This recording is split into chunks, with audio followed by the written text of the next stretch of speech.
je voudrais quand même faire remarquer une chose, c'est que Youssef Indy a l'air de faire croire comme ça que, à une époque, on ne se disait pas les choses et c'est à ce moment-là qu'il fallait se les dire lorsqu'on se croisait dans les couloirs d'égalité et réconciliation, que c'est là qu'il fallait poser les questions. Mais je vais vous raconter une petite anecdote parce qu'elle est savoureuse et elle montre en fait qui est vraiment Youssef Indy. Youssef Indy est un menteur. Lorsque nous nous croisions à l'époque, je lui disais quasiment à chaque fois qu'on se voyait, je lui posais la question, soit sur le ton de l'humour, soit sur un ton plus inquisitorial, en lui disant bah alors Youssef, quand est-ce que tu rentres dans ton pays? Et nous avons eu parfois, à l'occasion de cette plaisanterie, l'occasion d'en discuter justement plus sérieusement. Et je lui disais, mais pourquoi parfois je lui posais la question plus sérieusement, plus calmement, je lui disais, mais Youssef, pourquoi tu ne rentres pas vivre au Maroc? Pourquoi tu vis en France? C'est un pays qui correspond à tes aspirations, c'est un pays musulman, sera au milieu des tiens. Enfin, c'est plus logique, ça me paraît plus logique, parce qu'il avait l'air de dire quand même que la France c'était un pays de koufars, si vous voulez. Bon, donc je lui posais la question et on a donc eu l'occasion plusieurs fois d'en parler calmement. Et à ce moment-là, Youssef Indy m'a menti dans les yeux. Il m'a dit, je ne peux pas rentrer au Maroc, j'y serai en danger.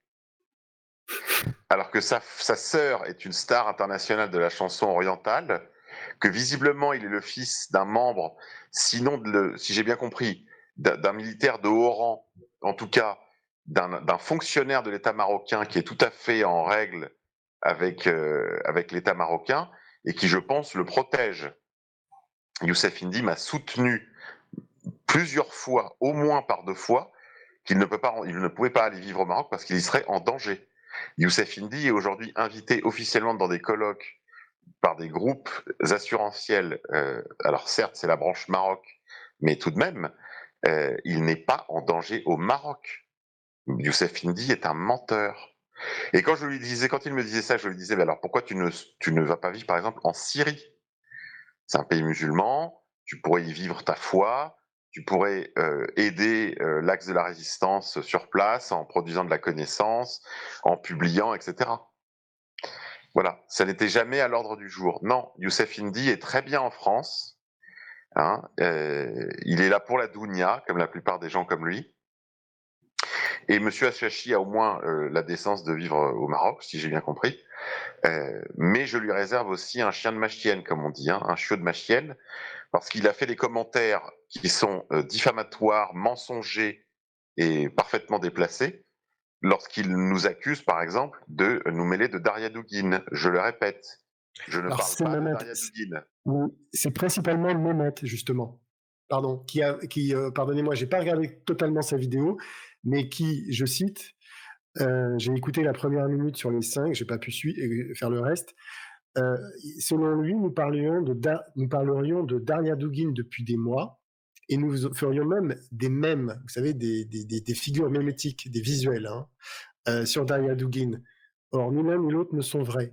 Donc, voilà, excusez-moi, mais c'était effectivement, ça me revient, c'est-à-dire on est arrivé à un niveau de pathos et de mensonge assez intéressant. Voilà, je vous redonne la Oui, parole, parce que tout Pierre. ça sert en plus, ça c'est l'argument pour dire, c'est d'ailleurs l'argument qui avait servi Xavier Moreau à un moment donné, c'est on ne peut pas critiquer, il a perdu sa fille. Ah bon? Mais encore une fois, je répète, Daria Dugin est morte, ce n'était pas une enfant. Elle était, selon les propres dires de Lucien Cerise, identifiée à l'étranger comme représentant du ministère de la Défense russe, outre-mer. Là, c'était en Syrie en l'espèce. Donc elle était un correspondant pour le ministère de la Défense russe au Moyen-Orient, par exemple, en pleine guerre de Syrie. Et Bon, puis surtout, euh, et puis surtout, et puis surtout, c'est que son père ne s'est pas retiré du jeu politique, bien au contraire. Et depuis, on a eu une dizaine de déclarations martiales. Donc ça veut dire quoi? Que c'est un laissez-passer. C'est ça qui est inquiétant. mais bien sûr. Et d'autre part, c'était pas, encore une fois, je le redis, une enfant. Elle avait 30 ans. C'était un fonctionnaire de l'État russe qui est mort, qui est morte en service commandé. Elle était, on pourrait dire qu'elle est morte à la guerre, d'une certaine manière. Maintenant, reste à savoir qui l'a assassinée. Parce que là, c'est un petit peu comme l'attentat de Moscou, si vous voulez. Moi, il faut qu'on m'explique. De deux choses l'une, soit la Russie, c'est un terrain de jeu, c'est un État failli, un terrain de jeu pour les puissances étrangères, et que ça veut dire que les Ukrainiens jouent en Russie comme à domicile, alors que partout on entend des commentateurs qui se trompent surtout, nous expliquer que la Russie est en gros invincible, etc. Mais comme par hasard, voilà, donc il lui arrive des attentats et on peut assassiner la fille d'un, disons, fonctionnaire avec une certaine importance, puisqu'il est le cheerleader, il est le tambour de guerre très officiel de l'eurasisme pour le compte de l'ensemble de l'oligarchie russe sur cette thématique. Ce n'est pas Dugin qui décide. Dugin, il met en musique. Il est là pour, et surtout, il met en musique pour l'Occident. Le travail que fait Dugin, en fait, c'est surtout importer des idées d'Occident en Russie pour essayer de les y acclimater, d'en faire quelque chose. Je pense par exemple récemment à des écrits de la révolution conservatrice allemande si vous voulez, qu'il remâche, qu'il re-rédige, il rewrite, comme on dit aujourd'hui, pour la saison 2 de la guerre en Ukraine pour le compte du Kremlin. Mais il fait surtout un travail d'administration, d'agent, d'influence, de petits tambours de guerre pour le compte du Kremlin en Europe.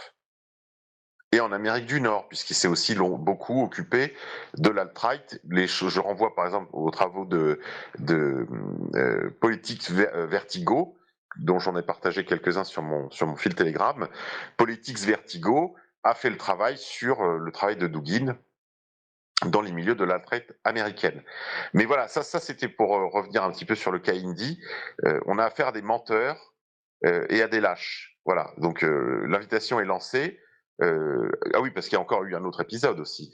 Il y a le fait que Youssef Indy crache sur l'extrême droite dans les commentaires sur le site d'Égalité et Réconciliation et qu'il refuse de répondre aux gens qui lui posent des questions, tout en les accablant d'utiliser de pseudonymes, etc. Et d'être donc des anonymes. Pseudonymes, donc des anonymes, donc auxquels il ne daigne pas répondre. Eh bien, il faudra qu'il réponde quand même, parce que lui aussi use de pseudonymes. Alors, le pseudonyme qu'il emploie dans Rivarol a été dévoilé, pas par moi, il était déjà connu sur les réseaux sociaux. Je n'ai fait que faire état d'une chose qui était connue, d'un petit nombre, certes, mais qui était connu tout de même. Et puis, Youssef Indy ne fait pas particulièrement mystère de sa collaboration au journal Rivarol. Voilà, alors je regrette si ça a pu offenser ou blesser des sensibilités ici ou là. Ça n'était pas l'objet de mon propos, mais il faut à un moment donné que les gens de chez nous aussi aient des standards, qu'ils aient des exigences. On ne peut pas se laisser cracher à la figure par un petit maghrébin qui, par ailleurs, accepte l'échec qu'on lui fait pour ses précieux papiers. Voilà, c'est dit, je n'y reviens plus.